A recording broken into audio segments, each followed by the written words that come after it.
안녕하세요. 음, 시공간 인지의 여정이라는 주제의 마지막 파트인 우주의 지도 그리기 부분을 좀 살펴보도록 하겠습니다. 여기 있는 이 그림은 현재 우리가 알고 있는 태양계와 태양계 주위의 모습을 도식적으로 나타낸 겁니다. 그래서 맨 왼쪽에 태양이 있고, 그다음에 오른쪽으로 가면서 행성들이 쭉 있고, 그다음에 중간쯤 되면 칼퍼베이트라는 곳을 지나서 어, 소위 성간 물질인 오르트 클라우드가 있고, 좀 더 오른쪽으로 가면 태양에서 가장 가까운 별 중에 하나인 알파 센타우리, 그게 한 30만 천문 단위, 즉 빛의 속도로 태양에서 간다 그러면 4.4년이 걸리는 그런 거리에 있습니다. 어, 1996년에 명왕성, 그러니까 천문 단위로 하면 한 40 천문 단위 정도 되는 그 명왕성 근처에서 굉장히 의미 있는 일이 있었습니다. 보면 이 사진인데 보이저 1호를 우주로 쏘아보냈는데 그게 1996년에 명왕성 근처를 지나가면서 태양계 안쪽으로 있는 행성들의 사진을 찍어보낸 겁니다.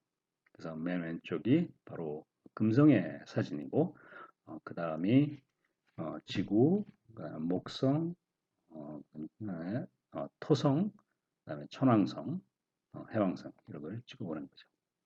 그래서 아마 이건 처음 있는 일이고 인류가 그렇게 먼 곳에 가서 다시 우리를 바라보는 것은 처음이었을 겁니다. 이 그림은 뭐냐면 우리 태양계 주위에 있는 다른 태양계, 즉 다른 항성계, 별들로 이루어져 있는데 그것의 분포를 그려 놓은 것입니다.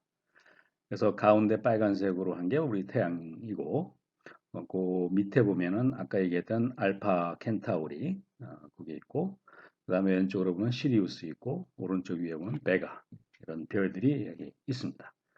이것들은 다 별이고 행성들도 많이 또 가지고 있겠죠. 어, 이제 이런 태양계를 벗어나서 그 바깥의 그 공간에 대한 질문을 하게 되는데 처음으로 그것에 대해서 그 관심을 가지고 연구를 시작한 사람은 윌리엄 허셀이라고 볼 수가 있습니다. 그래서 윌리엄 허셀은 좀 재밌는 사람입니다. 원래 음악가였다가 아마추어 천문 관측을 하면서 천왕성을 행성을 발견했어요. 1781년에. 그래서 왕실의 후원을 받게 되고 본격적으로 천문학자의 길을 걷게 됩니다. 어, 그 당시에 그 천문학에서의 가장 큰 논쟁 중에 하나가 뭐였었냐면 이제 그 중력으로 결박이 되어 있는 이런 태양계가 행성들이 과연 어떤 섭동에 대해서 안정적으로 그 궤도가 유지가 되겠느냐 하는 겁니다. 그래서 뉴턴이 그것에 대해서 처음으로 주장한 것은 어, 그런 섭동이 있을 경우 행성의 궤도는 타원을 그대로 유지하는 게 아니라 불안정해서 몇백 년 안에 어, 어, 태양과 부딪힌다거나 붕괴해버린다는 거죠. 근데 그렇게 되지 않은 게 역사적으로 관측이 된 거죠. 수천 년 이상 왔으니까. 그래서 그렇게 안 되는 이유에 대해서 뉴턴은 결국 신이 개입한 거다. 그래서 신이 개입해서 태양계의 이런 안정적인 질서를 유지해 주는 것이라고 주장을 했습니다. 지금 보면 과연 과학자인 뉴턴이 그것도 아무런 과학자가 아니죠. 이런 주장을 했다는 게 믿기지 않겠지만 뉴턴은 신학자이기도 했습니다. 근데 이 주장에 대해서 제대로 답을 준 사람들은 라플라스하고 라그랑주입니다. 뭐 이론적으로 다른 건 없고 뉴턴의 중력 이론을 그대로 적용을 해서 그 제대로 푼 거죠, 문제를. 그랬더니 행성의 궤도는 여전히 타원 근처에서 조금만 섭동이 될 뿐이고 안정적으로 행성 체계를 유지한다는 결론을 도출했습니다. 이런 식으로 그 당시에 천문학자들의 대부분 관심사는 이 태양계에 집중이 돼 있었습니다. 그리고 태양계 바깥에 있는 많은 별들, 즉 행성에 대한 연구는 결국은 행성하고 해성의 위치와 운동이 기준이 되는 배경 좌표로 활용을 했고, 그 소위 위치 천문학이라고 하는 건데, 그런 별들의 위치에 대한 정확한 관측이나 이런 것들을 결국은 항해, 그다음에 측량 이런 데 사용하고 있었던 거죠. 근데 이 당시에 지구과학자 중에 제임스 후튼이라는 사람이 있었는데 이 사람이 소위 시원한 시간이라는 개념을 말하게 됩니다. 그러니까 딥 타임이라는 건데 그 당시에 지구의 나이 혹은 그 세계의 나이는 시간은 대략 한 6천 년 정도로 생각을 했습니다.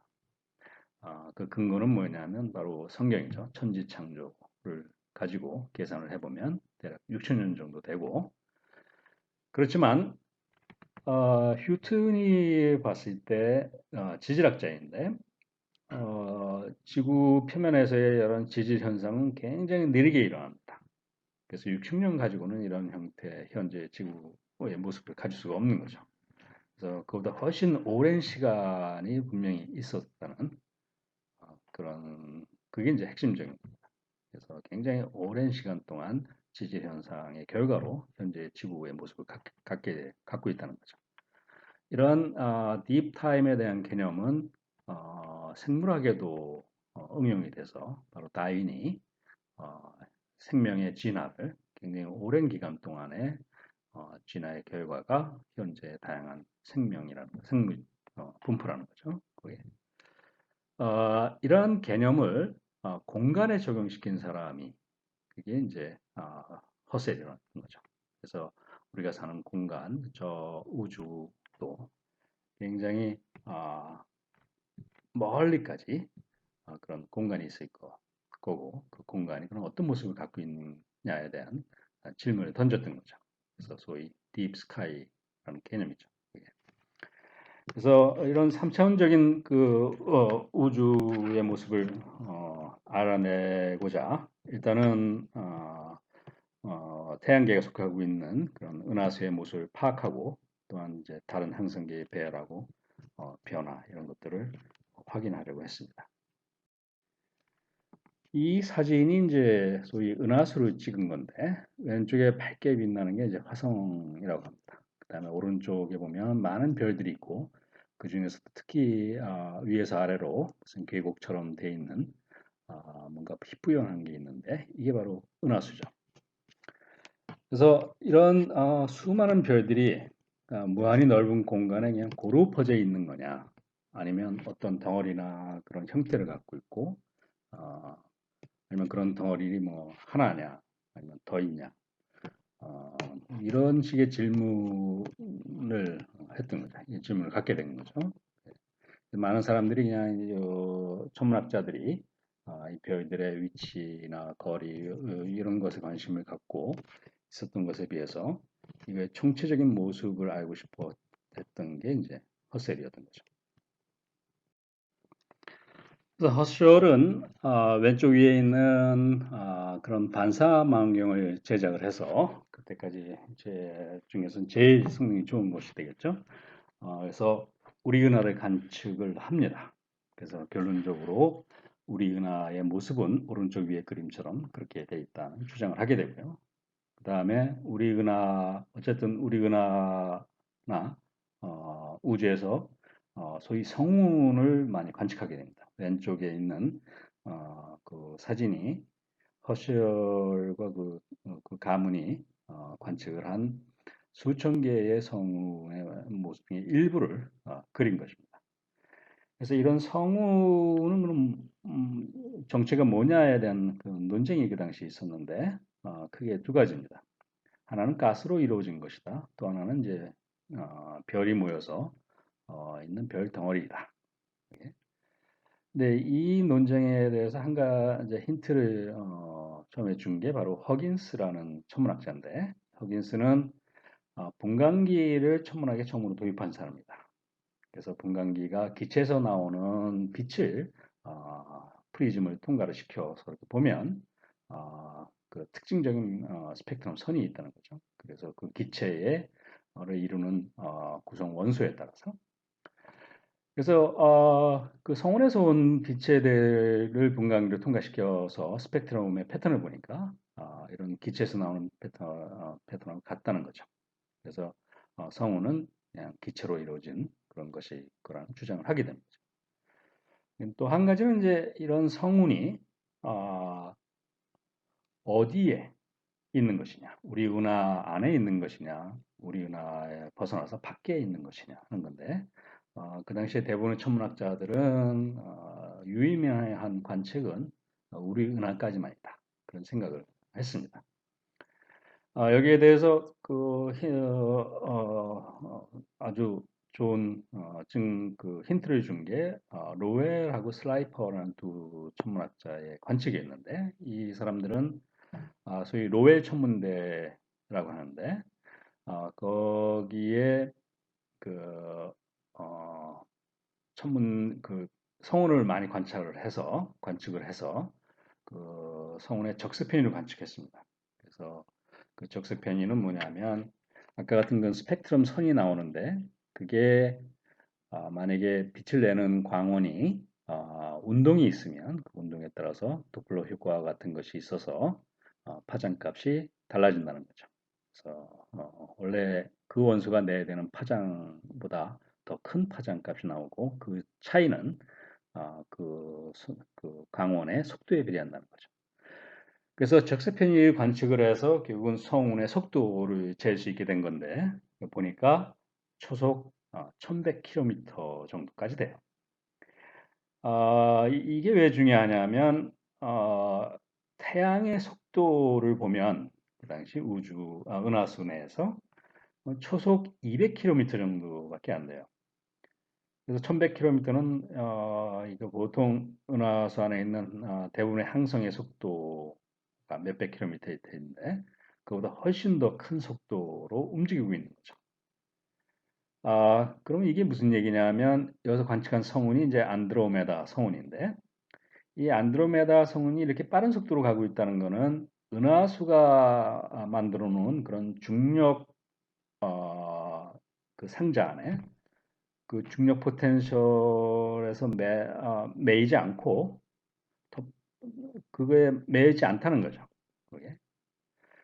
그래서 이렇게 빠른 속도로 갈 수 있다는 것은 아마도 우리 은하수 안에 있는 게 아니라 우리 은하수 바깥에서 있기 때문에 거기는 빈 공간일 확률이 높고 그렇다 그러면 속도를 200 부분으로 제한시킬 수 있는 그런 아무런 기작이 없다는 거죠.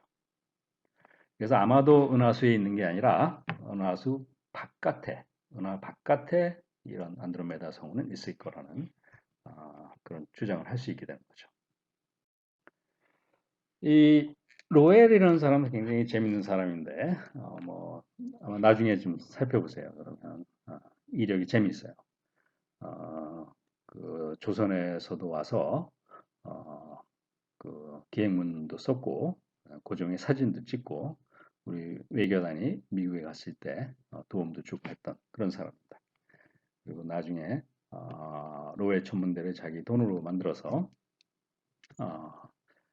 그 새로운 행성을 관측하는 그런 프로젝트를 진행시켰고 나중에 그 천문대에서 실제로 명왕성을 발견을 해서 명왕성 이름을 퍼시벌 로웰이라는 그 첫자를 PL을 따서 플루토라고 이렇게 얘기를 지었죠. 그래서 이제 우리 은하의 모습이 어떻게 되어 있느냐가 점점 드러나기 시작하는데 그것에 대해서 좀 약간 살펴보면 우선 카프테인이라는 네덜란드 천문학자의 주장을 좀 살펴볼 필요가 있습니다. 이 사람은 소위 통계 천문학이라는 것을 개척한 사람인데 실제 천문학적인 관측을 하는 게 아니고 거기서 얻은 데이터를 가지고 그거를 잘 분석을 해서 유의미한 결과들을 뽑아내는 거죠. 이 사람의 결론에 따르면 태양은 우리 은하의 중심부에 위치하고 있고 그 다음에 우리 은하의 크기는 직경이 한 6만 광년 정도 된다는 주장을 했습니다. 그런데 1918년 셰플리라는 천문학자가 이것에 대해서 반기를 들게 됩니다. 그 이유는 뭐냐면 이 사람은 약 70개의 구상 성단을 관측을 했는데 이거는 뭐냐면 성단 하나에 한 100만 개의 별이 있는 그런 건데 그게 뭉쳐 있는 건데 그게 구 형태로 이렇게 뭉쳐 있어서 그걸 구상 성단이라고 합니다. 그 구상 70개 구상 성단이 거의 하늘의 한 부분에 집중되어 있다는 것을 이제 관측을 한 거예요. 그래서 지구가 은하의 중심이라 그러면 하늘의 한 곳에 이렇게 모여 있을 수 있겠느냐? 거꾸로 이런 70개 구상 성단이 모여 있는 그곳이 은하의 중심이 아니겠느냐? 그런 주장을 하게 됩니다. 그래서 만약에 중심이 구상성단의 그 부분에 있다 그러면 그 거리가 한 15만 광년 정도 되니까 아마 은하의 직경은 대략 30만 광년 정도 된다는 거죠. 그래서 캅테인의 주장인 6만 광년보다 한 5배나 큰 소위 빅 갤럭시라는 그런 주장을 하게 되는 거죠. 근데 이런 주장과 더불어 커티스라는 천문학자가 1910년대 신성을 관측하게 됩니다. 그래서 이 신성이라는 물체는 은하수에서도 많이 발견이 됐고, 근데 커티스는 그 성운 중에 안드로메다 성운, 그 성운에서 나오는 그런 신성을 관측하게 됩니다. 그러니까 그 신성이 관측한 신성의 수가 지금까지 은하에서 관측했던 신성의 수보다 많아요. 그러면 어떻게 이 한쪽 한 부분에 안드로메다 성운이 은하에 있다면 그 한 부분에 다 은하라는 그 영역의 다른 곳에 있는 모든 신성 수보다 많을 수 있겠느냐? 아마도 이거 안드로메다라는 성운은 우리 은하에 있는 게 아니고 우리 은하 바깥에 있는 또 다른 은하가 아닐까 하는 것을 시사한다고 주장을 한 거죠. 이런 논쟁에 결국 종지부를 찍게 된 건 이제 에드윈 허블인데 1924년에 안드로메다 성운을 관측을 하면서 이 사람도 이제 신성을 관측을 했어요. 근데 신성이라고 생각했던 것이 막 밝기가 변해요. 그래서 밝아졌다가 그다음에 어두워졌다가 다시 밝아지는 소위 이제 변광성이라고 하는데 세페이드 변광성이죠. 그거를 발견하게 되는데 요거는 아주 굉장히 중요합니다. 운도 아주 좋은 건데 왜 그러냐면 세페이드 변광성은 그 거리를 주기로부터 추측해낼 수 있다는 결정할 수 있다는 그런 사실이 요 전에 하버드의 여성 천문학자인 루이라는 사람이 그거를 알아냅니다. 그래서 세페이드 변광성만 알면 그게 지구로부터 어느 거리에 있는지를 알 수 있게 된 거죠. 그 주기만 측정을 하면.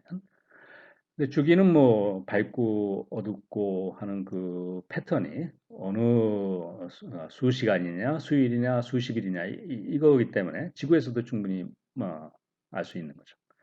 그래서 허블이 안드로메다 성운에서 오는 세페이드 변광성의 주기를 관측을 해서 거리를 추정해 보니까 90만 광년이 됐어요. 은하의 크기가 30만 광년이라고 위에서 셰플리가 주장을 했는데 그거보다 한 3배 정도 더 큰 거죠. 그래서 결국은 이 안드로메다 성운은 우리 은하 안에 있는 것이 아니라 외계에 있는 것이고 우리 은하 바깥에. 그래서 여태까지 내려오던 그 안드로메다 성운이 우리 은하 안에 있느냐 바깥에 있느냐의 논쟁에 결론을 내버린 거죠. 그래서 여기서 보면은 그 고대의 지구 중심적인 세계관, 태양이 아니라 지구가 중심이 돼서 뭐 태양조차도 지구 주위로 돌고 있다는 그런 세계관이 태양계를 벗어나서 은하를 연구할 때도 비슷하게 됐습니다. 그래서 우주는 그 우리 은하가 실제 우주일 것이고 관측 가능한 그 다음에 우리가 있는 이 태양계가 바로 은하의 중심이라는 그런 자기중심적인 사고가 이때 또 반복이 됐던 것 같아요. 그래서 결국은 그런 생각이 모두 틀렸다는 것이 판명이 된 거죠. 그래서 우주는 우리 은하만이 아니라 관측할 수 있는 그런 은하들은 우리 은하 밖에도 많이 있다는 것을 알게 되는 겁니다. 그래서 우리가 사는 지구는 그렇게 특별하게 우주의 입장에서는 그렇게 특별할 것이 없다는 거죠. 그거를 다시 한번 깨닫게 되는 사건이 벌어진 겁니다. 자, 이렇게 해서 우리 은하의 모습을 좀 알게 됐는데 현재 우리가 알고 있는 우리 은하의 모습은 이 그림과 같습니다.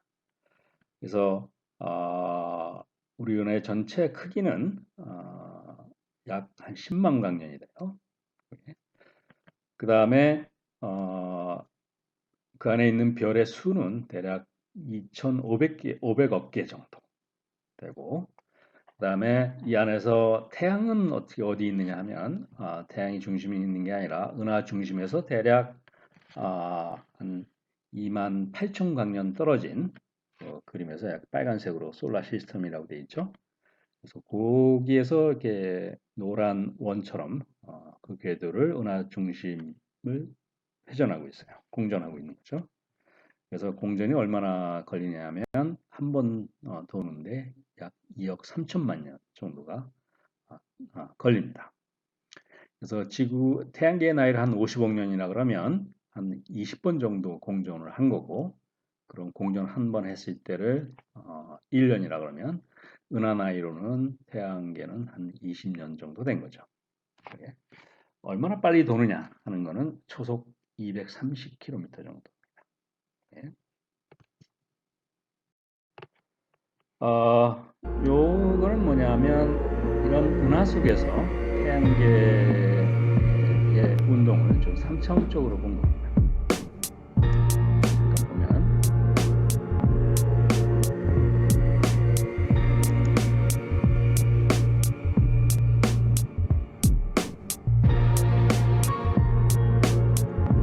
이게 이제 우리가 알고 있는 태양 중심으로 많은 행성들이 거의 한 평면에서 회전하고 있죠. 같은 방향으로. 이것이 이제 은하의 중심에 앉아 있는 관측자의 입장에서 보면은 어떤 운동을 하느냐 하면 바로 이런 운동이 되는 거죠. 그래서 태양계 자체가 은하에서 공전을 하니까 행성도 마찬가지로 이렇게 공전을 하게 되는 거예요. 그래서 기본적으로 태양처럼 그 방향으로 운동을 하되 태양 중심으로 회전의 운동이 추가가 돼서 이런 식으로 나성 같은 재밌는 운동을 하게 되는 거죠.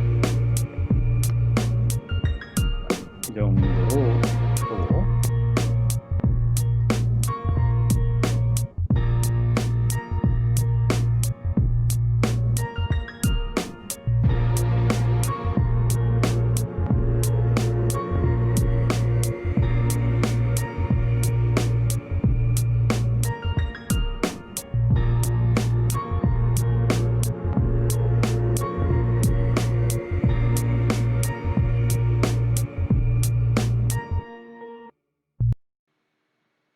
이거는 이제 우리 은하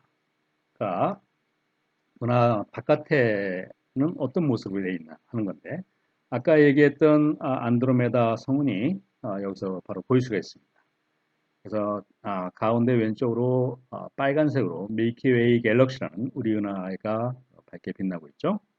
거기서 오른쪽 약간 밑으로 가보면 또 하나 나선 형태의 밝게 빛나고 있는 성운이 있는데 이게 바로 안드로메다 성운입니다. 안드로메다 은하이죠. 그래서 이 은하는 우리 지구로부터 약 한 250만 광년 떨어져 있고 별의 수는 우리 은하보다 더 많아서 약 1조 개 정도 되는 것으로 관측됐습니다. 그 다음에 크기는 약 22만 광년. 그래서 은하의 한 2배 정도 큰 거죠. 은하보다. 그래서 이런 은하가 여기서 보면은 우리 은하 그 근처에 꽤 있죠. 그래서 여러 개 은하들이 퍼져 있고 이거를 국부 은하 그룹이라고 합니다. 로컬 갤렉틱 그룹 이 영역을 이런 국부 은하 그룹이 여기 이 영역 바깥으로 가보면 또 많이 있습니다. 살펴보면 이게 이제 버고 슈퍼 클러스터라는 건데 아까 같은 그런 국부은하 그룹이 또 여러 개 퍼져 있는 겁니다. 그래서 국부은하 그룹이 여기 가운데 빨간색으로 좀 써 있죠. 그래서 거기서 저 오른쪽으로 가면 밝게 별 같은 것이 빛나고 있는 것처럼 보이는데 이건 별이 아니고 이 하나하나가 다 은하인 겁니다. 그래서 은하들이 저렇게 모여 있는 또 다른 군단이 있는 거죠. 그게 버그 클러스터고. 그래서 이런 국부 은하 그룹들이 여러 개 그래도 비교적 가까이서 모여 있는 것이 있는데 이게 이 전체를 보고 슈퍼 클러스터라고 하는 거죠. 그래서 이런 슈퍼 클러스터가 이 바깥에 보면 어떤 모습을 갖고 있냐 이런 모습입니다. 그래서 아까 봤던 보고 슈퍼 클러스터는 이 우주 영역에서 보면 가운데 아주 작은 영역을 차지하고 있고 이와 비슷한 그 슈퍼 클러스터들이 주위에 많이 퍼져 있게 됩니다. 이렇게. 여기 빨갛게 점선으로 원을 그려놓은 것은 뭐냐면 우리로부터 대략 한 50메가파세크 정도 되는 거리의 영역을 표시한 건데 거기 보면 센타우루스 슈퍼 클러스터가 있고 코마 슈퍼 클러스터가 있고 하이드라 클러스터가 거기 있고 이렇게 돼 있는데 2018년에 중력파가 발견된 중력파 중에서 아주 흥미있는 게 중성자 별이 두 개가 충돌을 하면서 나온 그 중력파 신호가 있습니다. 그 중력파를 냈던 그 소스가 대략 한 40메가파세크 정도에서 나오고 온 것으로 판명이 됐어요. 그러면 여기 점선으로 한 원고가 약간 안쪽 어디선가 지구로 온 거죠. 중력파가 지구를 지나갔을 거고 그 지나갈 때 운이 좋아서 우리가 그 측정을 할 수 있게 됐던 거죠. 자, 이런 로컬 슈퍼 클러스터가 또 더 큰 영역에서 보면 이와 같이 되어 있습니다. 그래서 가운데 로컬 빨간색으로 로컬 슈퍼 클러스터가 표시가 되어 있죠. 그것도 이 영역에서 보면 굉장히 작은 영역에 해당이 돼요. 이 영역의 전체 크기는 한 140억 광년이 됩니다. 이게 이제 우리 현재 인류가 관측할 수 있는 최대의 우주의 크기가 된 겁니다. 그래서 이 이상은 뭐가 있는지 우리가 아직 관측할 수가 없어요. 시간이 많이 지나면 이 바깥의 모습까지 관측할 수 있게 되는데 현재는 여기까지가 최대 영역입니다. 그래서 이게 우리가 사는 우주의 모습이라고 할 수가 있습니다. 그래서 보시면 별들로 이루어져 있고 그것이 은하를 이루고 또 은하단을 이루고 클러스터를 이루고 그래서 그런 것들이 있는데 그런 모여 있는 곳 그 사이는 대부분 다 진공입니다.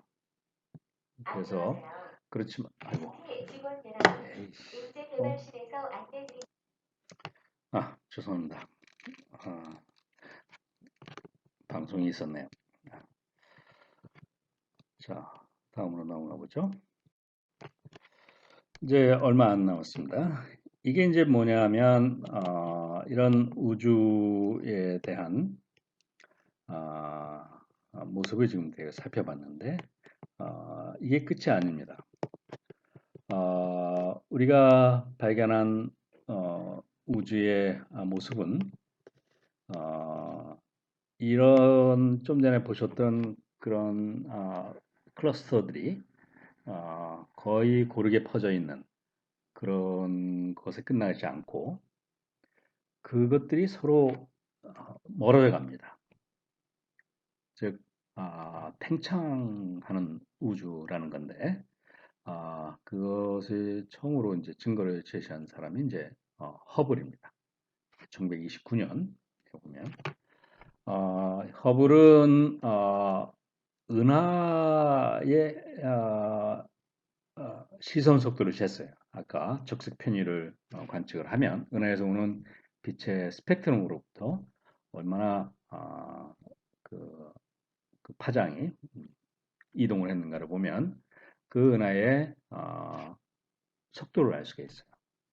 그 다음에 그 은하의 거리를 다른 방식으로 독립적으로 또 잴 수가 있죠.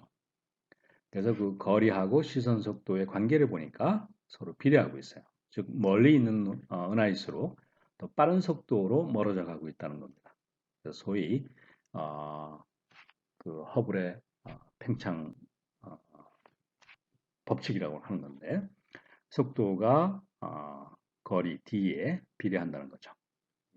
그리고 그 비례 계수를 우리가 허블 상수라고 부릅니다. 이 얘기는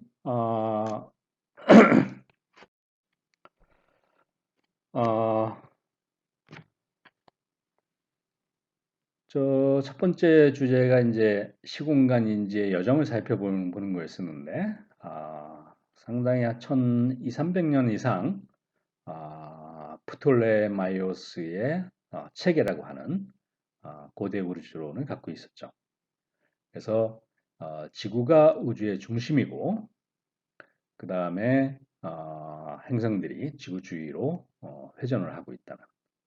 근데 그 회전은 아리스토텔레스의 세계관에 맞도록 원운동을 하고 있고 원운동이 천상계에서는 가장 자연스러운 운동이고 영속적인 운동이 된다는 거죠. 근데 실제하고 안 맞으니까 약간의 변형을 주는데 또 다른 원운동을 도입을 하게 되는데 그게 이제 주전원이라는 거죠.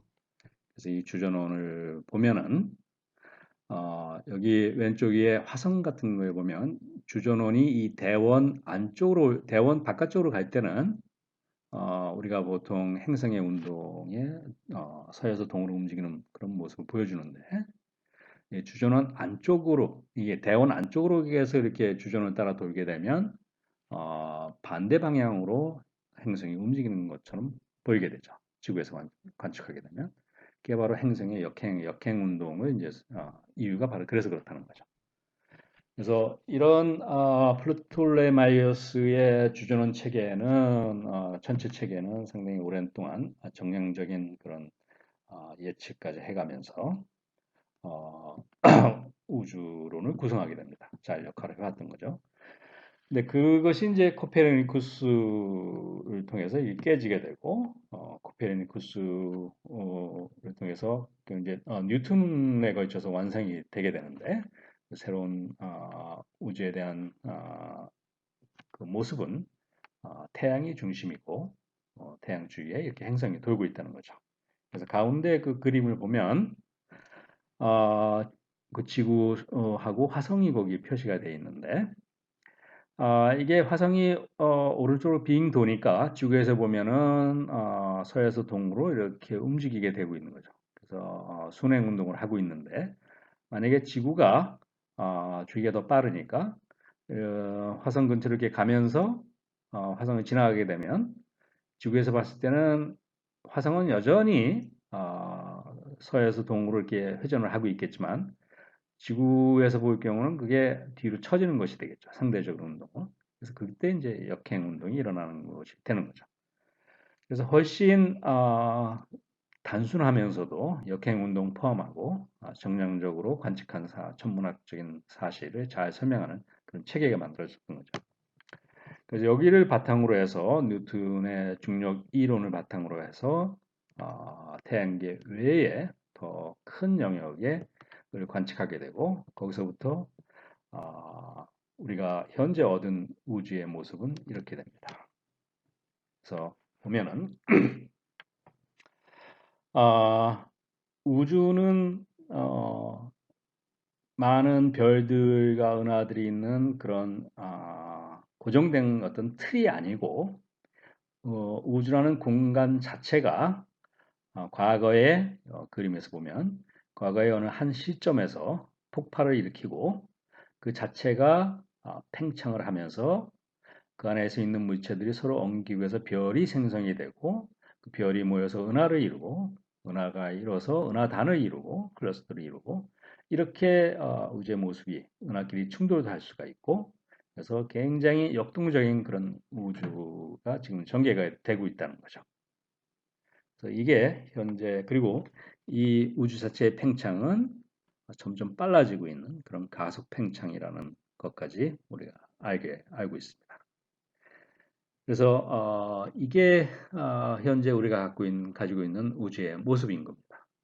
그래서 보면 결국은 경험으로부터 우리가 그 전체의 운동을 구성을 하게 됐는데 그 경험으로부터 구성한 그런 모델이 어느 오차 내에서는 잘 맞추지만 그 모델로부터 계속 그 관측 사실을 좀 더 정밀해 가면서 그 모델 자체가 바뀌게 되죠. 바뀌어 왔고 상호작용을 하면서 좀 더 실제와 부합하는 그런 이론과 아, 그 어, 관념을 갖게 되는 거죠. 개념을 갖게 되게 성취한 거죠. 자, 그래서 이제 여기까지 주로 이제 공간에 대한 그 인지의 역사를 여정을 좀 살펴봤습니다. 그래서 이제 다음 주제는 이런 공간에서 좀 더 근본적인 질문을 하게 되고 그로부터 소위 그 중력에 대한 새로운 이론이 나오게 됩니다. 아인슈타인을 통해서. 그래서 다음 시간에는 특수 상대론과 그다음에 일반 상대론의 핵심적인 얘기를 다뤄보려고 합니다. 예, 수고 많으셨습니다. 재미있었는지 모르겠습니다. 자, 안녕히 계세요.